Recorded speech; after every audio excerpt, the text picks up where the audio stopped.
Hi guys, for today's video, I'm presenting my own model of communication. I'm Frederico Estrelon and I'm taking up Bachelor of Science in Hotel and Restaurant Management. Why is the communication is important to us?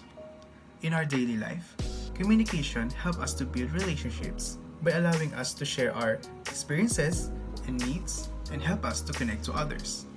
It's the essence of life, allowing us to express feelings, pass on information, and share thoughts.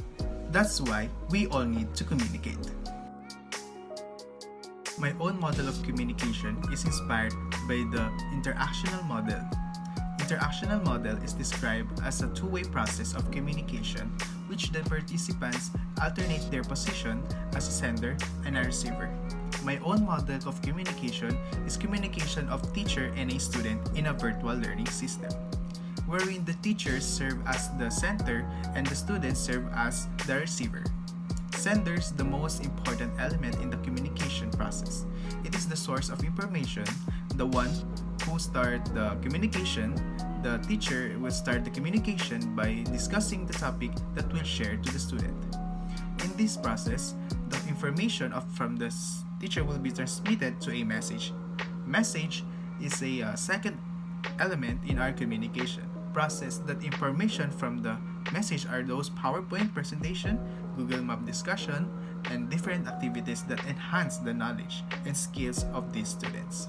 Those information from the message will transfer into different channels like Google, my Google Classroom, and Zoom meeting.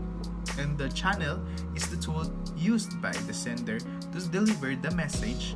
After delivering the message, it was sent to the receiver.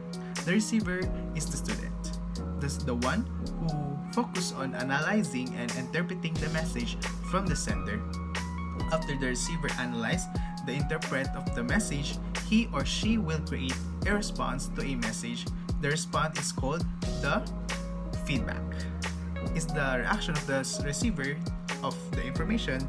The feedback will tell the communication process is successful. The feedback of the student is the output of his activities, quizzes, and performance and tasks that are sent by the teacher. After the receiver accepts the response to a message of the sender, this student will send the information to the sender. In this process of communication, a lot of things that interrupt in the communication process, those interactions are called the barriers. Barriers are the different noise that we heard in the environment. One of those are physical noise like birds, of dogs, chicken crowns, and sounds of different vehicles. And lastly, low internet.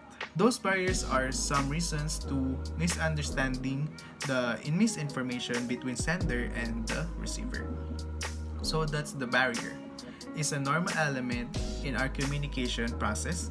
It depends on the sender or receiver on what adjustment they do to avoid barriers just to continue the communication process. As a student, communication is very important to us to gain more knowledge and ideas to other person to improve our skills and capabilities and to improve our critical thinking and communication is the key to build a peaceful society. And because good communication can lead to better understanding. And that's for today's video. Thank you for watching.